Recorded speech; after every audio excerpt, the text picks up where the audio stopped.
నమస్కారం, 7 హిల్స్ టీవీకి స్వాగతం. వార్తల్లోని వివరాలు. అమరావతి రైతులు ముఖ్యమంత్రి చంద్రబాబు నాయుడు అసెంబ్లీలోని ఛాంబర్లో కలిశారు. అమరావతి రాజధానిని చట్టబద్ధత కోరుతూ శాసనసభలో తీర్మానం ప్రవేశపెట్టి కేంద్రానికి పంపినందుకు ముఖ్యమంత్రిని కలిసి రైతులు ధన్యవాదాలు తెలియజేశారు. మంత్రులు నారాయణ, సత్యకుమార్, ఎమ్మెల్యే శ్రావణ్ కుమార్లతో రైతులు సీఎంను కలిశారు.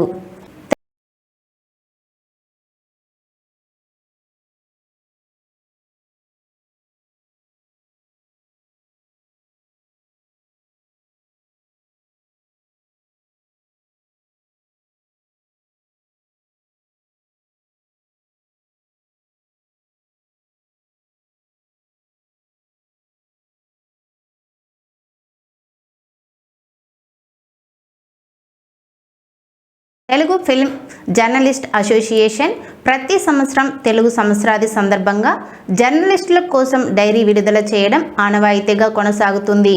2026-27 సంవత్సరానికి సంబంధించిన డైరీ మరియు ఇన్సూరెన్స్ రెవెన్యూలను మెగాస్టార్ చిరంజీవి చేతుల మీదుగా ఘనంగా ఆవిష్కరించారు.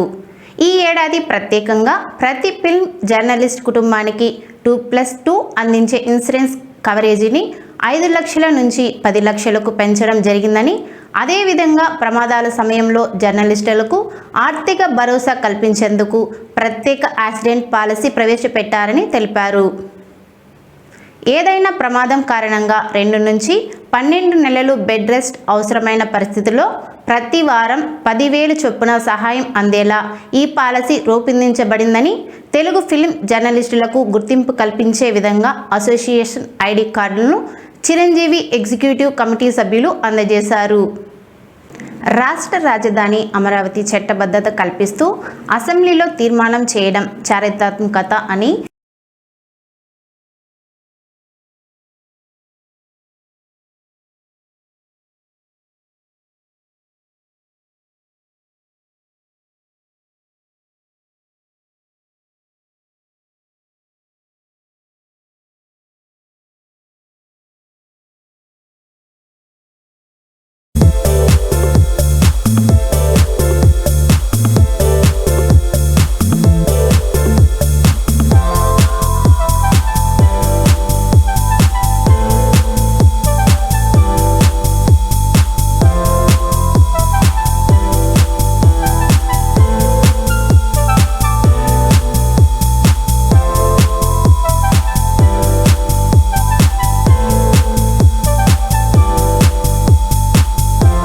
రాష్ట్ర రాజధాని అమరావతి చట్టబద్ధత కల్పిస్తూ అసెంబ్లీలో తీర్మానం చేయడం చారిత్రాత్మకత అని 20 సూత్రాల కార్యక్రమం చైర్మన్ లంకా దివాకర్ తెలిపారు.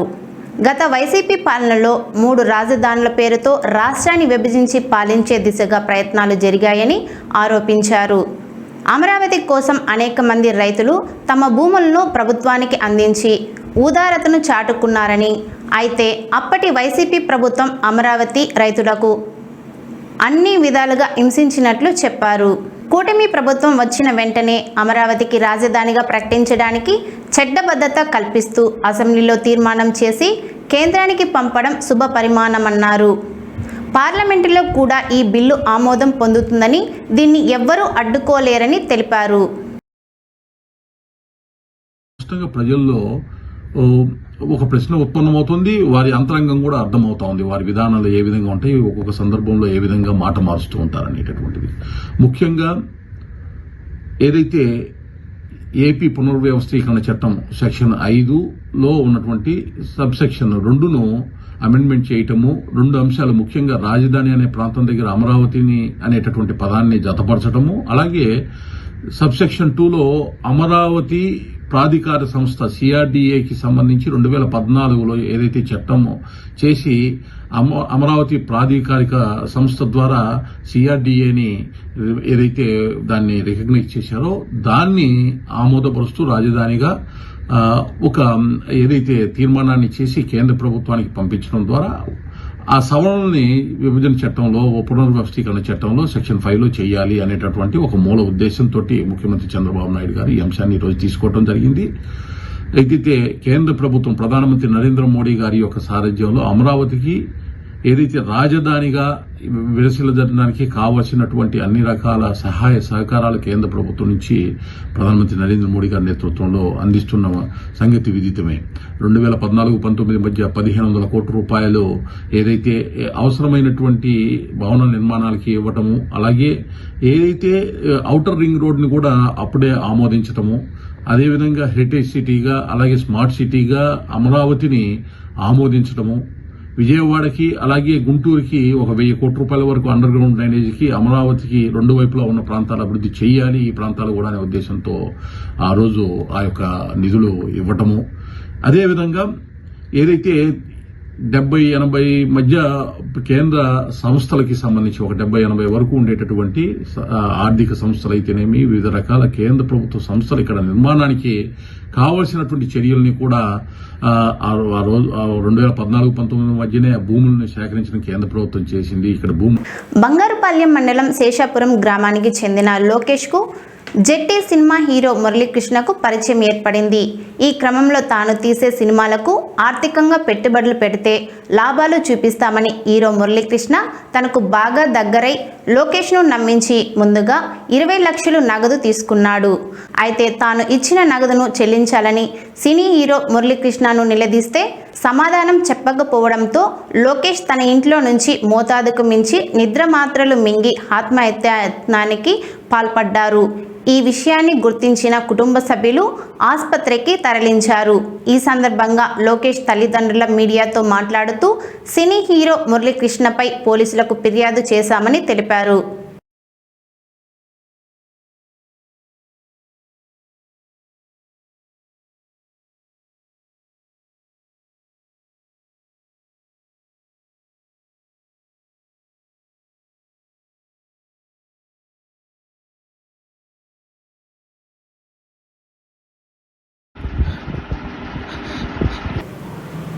సమాజమే దేవాలయం, ప్రజల్లే దేవుళ్ళు అనే నినాదంతో పుట్టిన పార్టీ తెలుగుదేశం పార్టీ అని పేద బడుగు బలహీన వర్గాల కోసం అనేక సంక్షేమ కార్యక్రమాలు చేపట్టి ప్రపంచ దేశాల్లో తెలుగు జాతికి ప్రత్యేక గౌరవం తీసుకొచ్చిన ఘనత ఎన్టీఆర్కి దక్కిందని, అదే స్ఫూర్తితో ప్రస్తుత ముఖ్యమంత్రి చంద్రబాబు నాయుడు ముందుకు తీసుకెళ్తున్నారని తెలిపారు. అలాగే జిల్లా వ్యాప్తంగా తెలుగుదేశం ఆవిర్భావ దినోత్సవ వేడుకలు ఘనంగా జరిగాయని, కుప్పం, పలంనేరు, చిత్తూరు, పూతలపట్టు, గంగాధర్ నెల్లూరు, పుంగనూరు, నగిరి, తిరుపతి, చంద్రగిరి, శ్రీకాళహస్తి ప్రాంతాలలో ఈ వేడుకలు నిర్వహించారు.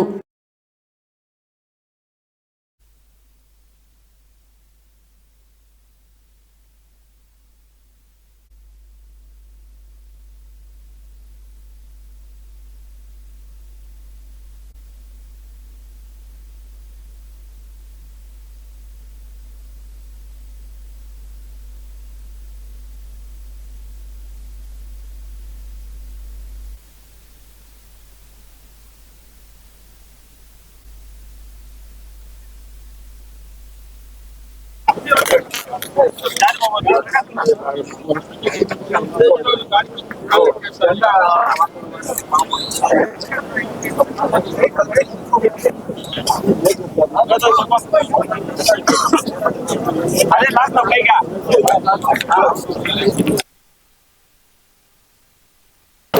చంద్రబాబు నాయుడు గారి నాయకత్వం, నారా చంద్రబాబు నాయుడు గారి నాయకత్వం, చంద్రబాబు నాయుడు గారి నాయకత్వం, నారా లోకేష్ గారి నాయకత్వం, నారా లోకేష్ గారి నాయకత్వం.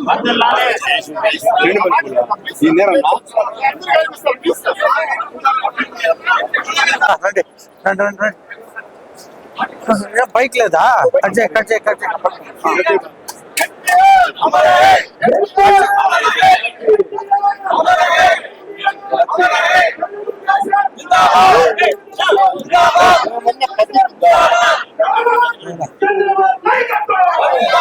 క్లుప్తంగా మాట్లాడుతున్నా. ఎందుకంటే చాలా కార్యక్రమాలు గౌరవ శాసనసభ్యులకి ఇక్కడ ఉన్నటువంటి నాయకులకు ఉంది. మీరంతా క్రమశిక్షణతో మెలిగి పార్టీని ముందుకు నడుపుతూ అదే విధంగా 11:30 గంటలకి మళ్ళా ఇక్కడికి వచ్చి చంద్రబాబు నాయుడు గారు జూమ్ యాప్ ద్వారా మనల్ని ఉద్దేశించి మాట్లాడతారు. మీరు తప్పకుండా ఎమ్మెల్యే గారి ఆధ్వర్యంలో మళ్ళా మీరు రావాలని మేము మరొకసారి మిమ్మల్ని వేడుకుంటూ, అదే విధంగా ఇక్కడ వచ్చినటువంటి వారికి అందరికి కూడా భోజనాలు ఏర్పాటు చేయడం. పార్టీ ఆవిర్భావమే పేదవాడ పక్షాన పోరాటానికి నాడు 1982 మార్చి 29వ తారీఖున పేదలకి ఆంధ్రప్రదేశ్ లో చాలా విలువ లేదు, మన ఆంధ్రప్రదేశ్ లో తెలుగువారంటే ఈ భారతదేశంలో ఒక గౌరవం లేదని, అదేవిధంగా తెలుగువారికి ఒక రాష్ట్రం ఉండాలి, తెలుగువారు వారి యొక్క పరిపాలన వారే చేసుకోవాలని చెప్పి తెలుగువారి ఆత్మ అభిమానాన్ని నిలబెట్టాలనే ఉద్దేశంతో నాడు ఎన్టీ రామారావు గారు మార్చి 29వ తారీఖు పార్టీ ఆవిర్భావం చేసిన తర్వాత పేదవాడికి పట్టెడు అన్నం పెట్టాలి, పేదవాడి ఉండడానికి ఇల్లు ఉండాలి, పేదవాడికి అదేవిధంగా అన్ని కార్యక్రమాల్లో వారికి ముందుండాలని చెప్పి ఆ రోజు పార్టీ ఆవిర్భావం జరిగింది.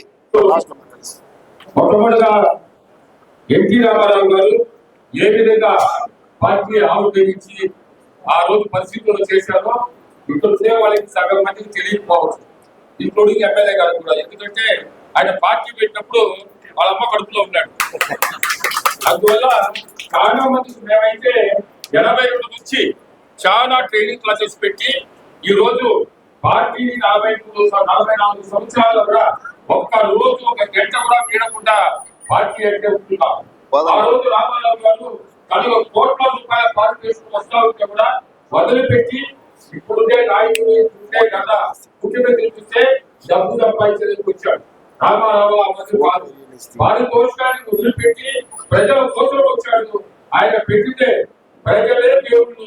మరి ఈ రోజు మా కార్యకర్తలు సమాజమే దేవాలయం అని చేసిన వ్యక్తి ఎన్టీ రామారావు గారు. అందరూ అడిగారు, ఈ ఇజం ఏమి, సోషలిజమా కమ్యూనిజమా అంటే పేదవాళ్ళకి 3 పూట్ల అన్నం పెట్టాలా, వాళ్ళు పట్టుకునేందుకు గుడ్డలు ఉండాలా, వాళ్ళు ఉండేదానికి ఇల్లు కావాలా, అదే నా ఇజం అని చెప్పిన వ్యక్తి ఎన్టీ రామారావు. ఆ రోజు ఎన్నో ఒడిదులు వచ్చినా ప్రతి సంవత్సరం ఆగస్టు వస్తే మేము భయపడేవాళ్ళం. ఆగస్టులో ఏదో ఒక సెన్సేషన్ చెబుతాను. 84 ఆగస్టులో జరిగింది, 83 ఆగస్టులో జరిగింది, 85 ఆగస్టులో కూడా జరిగితే దాని అంతా నిలబడింది కేవలం మా కార్యకర్తల వల్ల సందర్భంగా. తెలుగుదేశం పార్టీ కుటుంబ సభ్యులందరికీ పేరు పేరున నా నమస్కారాలు. సమాజమే దేవాలయం, ప్రజలే దేవుడు అనే నినాదంతో అన్న ఎన్టీ రామారావు గారు స్థాపించిన ఈ తెలుగుదేశం పార్టీలో మనం అందరం కూడా ఎంతో పుణ్యం చేసుకుంటే కానీ ఇలాంటి పార్టీలో మనం ఒక కుటుంబ సభ్యులుగా ఉండడం మేము గర్వంగా చెబుతున్నాము.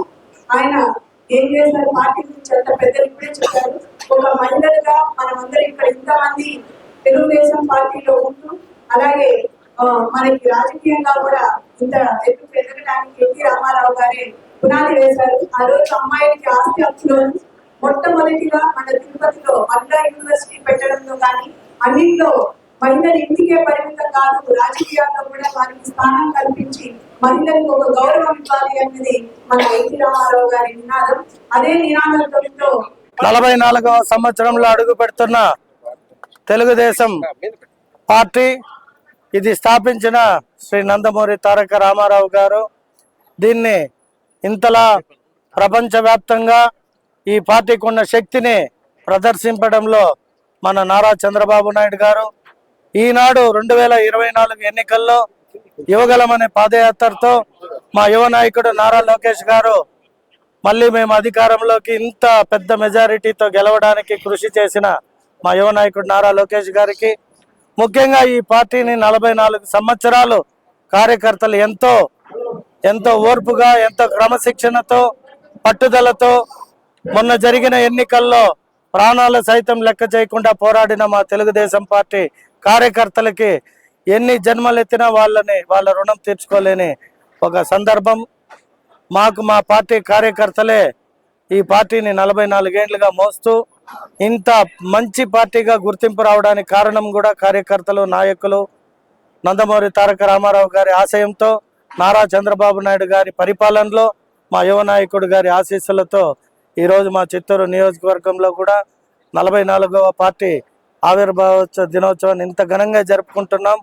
ముఖ్యంగా మహిళలు పెద్ద పాత్ర. అంటే నందమూరి తారక రామారావు గారు ఈ పార్టీని స్థాపించింది. పటేల్ తత్వం, పట్వారీ తత్వం ఇవన్నీ పోయి కామన్ ప్రజలకు అందరికీ కూడా అధికారం రావాలని బీసీలకి ఎంత పెద్దపీట వేయడం జరిగింది ఆనాడు. అలాగే మీరు చెప్పుకుంటే ఈరోజు గొప్పగా పరిపాలించే ఏ నాయకుడైనా కూడా తెలుగుదేశం పార్టీ నుండి తయారైన వారే. ఎగ్జాంపుల్, ఈరోజు తెలంగాణలో కాంగ్రెస్ ముఖ్యమంత్రి రేవంత్ రెడ్డి కూడా తెలుగుదేశం పార్టీలో కార్యకర్త, ఒక నాయకుడిగా ఎదిగి ఈరోజు ఇంకొక పార్టీకి పోయినా కూడా ముఖ్యమంత్రి స్థాయికి ఎదగలిగారంటే దానికి ఈ పార్టీ పట్ల ఉన్న అంకిత భావాలు ఏమనేది అందరు ప్రజలకు తెలుసు. ముఖ్యంగా కేసీఆర్ కూడా ఈ పార్టీ నుండే పోయి తెలంగాణ ఉద్యమం చేసి తెలంగాణ జాతిపితగా 2 సార్లు తెలంగాణ ముఖ్యమంత్రిగా పనిచేయడం మీ అందరికీ తెలుసు. వారు ఎంతో అభిమానంతో వారి అబ్బాయికి కూడా తారక్ అనే పేరు, తారక అంటే నందమూరి తారక రాముడి పైన ఉన్న అభిమానంతో వాళ్ళ కొడుక్కి కూడా పేరు పెట్టడం జరిగింది. సో ఈ పార్టీ గురించి ఎన్ని చెప్పినా, ముఖ్యంగా నేనైతే ఈ పార్టీ పెట్టిన సమయంలోనే జన్మించాను. మా తల్లిగారు ఎప్పుడు చెప్పేది, ఎన్టీ రామారావు గారు చిత్తూరుకు వచ్చినప్పుడు నువ్వు కడుపులో ఉంటివిరా, నేను పోయి రాత్రి 11-12 గంటలైనా అక్కడే ఎదురు చూసి ఎన్టీ రామారావుని చూశాను అని చెప్పింది. కాబట్టి మా కార్యకర్తలకి ఎన్ని జన్మలు ఎత్తినా రుణం తీర్చుకోలేని బంధంగా మాకు మా కార్యకర్తలకి ఎల్లప్పుడూ ఉంటాయని ఆ భగవంతుని ఆశీస్సులు, ఎన్టీ రామారావు గారి ఆశీస్సులు, చంద్రబాబు నాయుడు గారు ఆశీస్సులు, మా నారా లోకేష్ గారి ఆశీస్సులు మాకు ఉంటాయని తెలియజేస్తూ సెలవు.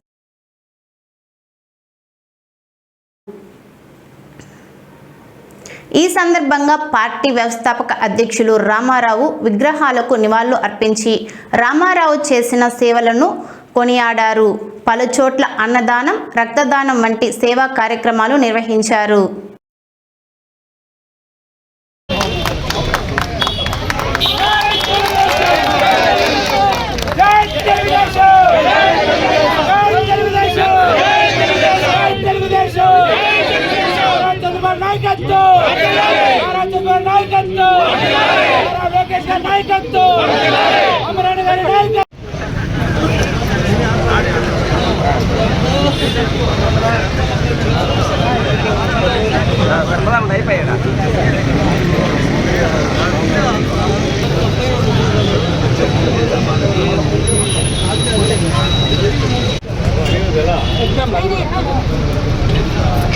తెలుగుదేశం పార్టీ స్థాపించిన రోజు రూపాయి సభ్యత్వంతో మొదలుపెట్టిన, నేను కాలేజీ నుంచి ఇంటికి వస్తానే ఒక రూపాయి సభ్యత్వంతో ఆ రోజు మణిమంత్ నాయుడు ద్వారా ఈ యొక్క చౌడేపల్లి బ్లాక్లో సమితిలో మొట్టమొదటిగా చేసింది ఆనాడు నేనే.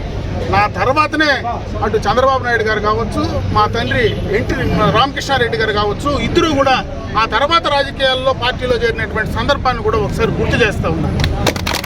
అంతకు మునిపే మొట్టమొదటగా ఎన్టీ రామారావు గారు చదువుకున్నప్పటి నుంచి కూడా ఎన్టీఆర్ అభిమానిగా, ఎన్టీఆర్ యొక్క అభిమాన సంఘాలకు సంబంధించినటువంటి వ్యక్తిగా ఆ రోజు పార్టీలో మేమందరం కూడా ఆకర్షితులై ఈ తెలుగుదేశం పార్టీలోకి రావడం, ఈరోజు 45 సంవత్సరాలుగా ఆ పార్టీతో కలిసి మెలిసి ఉండడం, రాజకీయాల్లో ఇంత స్థాయికి ఎదగడానికి ఆనాడు తెలుగుదేశం పార్టీ యొక్క నాయకత్వ యొక్క ఆలోచనలు కావచ్చు, ఎన్టీ రామారావు గారి యొక్క స్ఫూర్తి కావచ్చు, ఈరోజు రాజకీయాల్లో ఉన్నాం.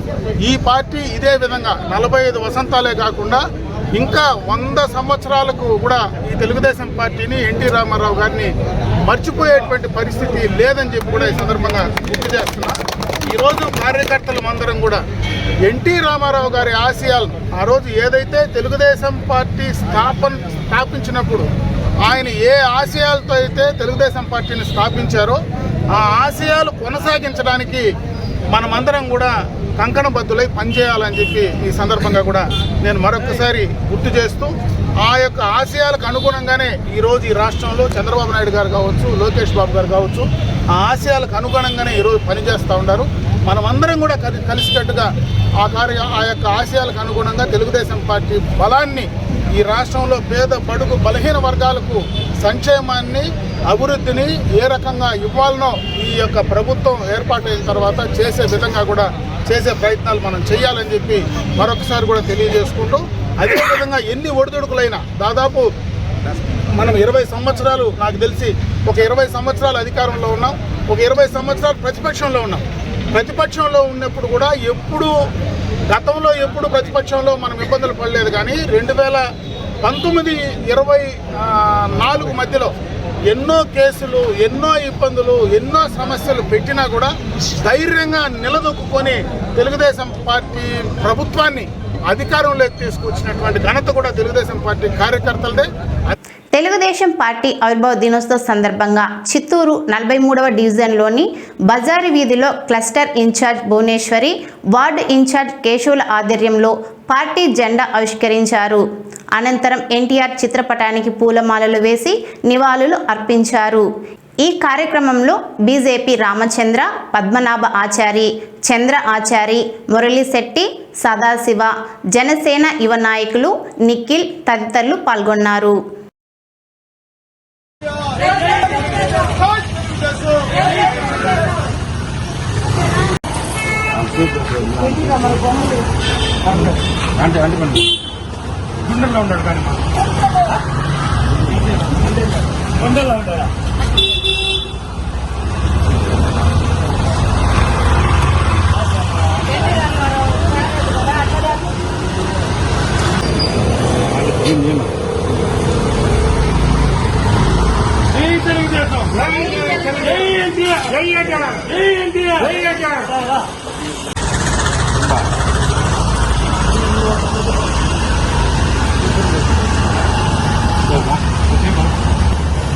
మరింత తాజా సమాచారం కోసం చూస్తూనే ఉండండి 7 హిల్స్ టీవీ. నమస్కారం.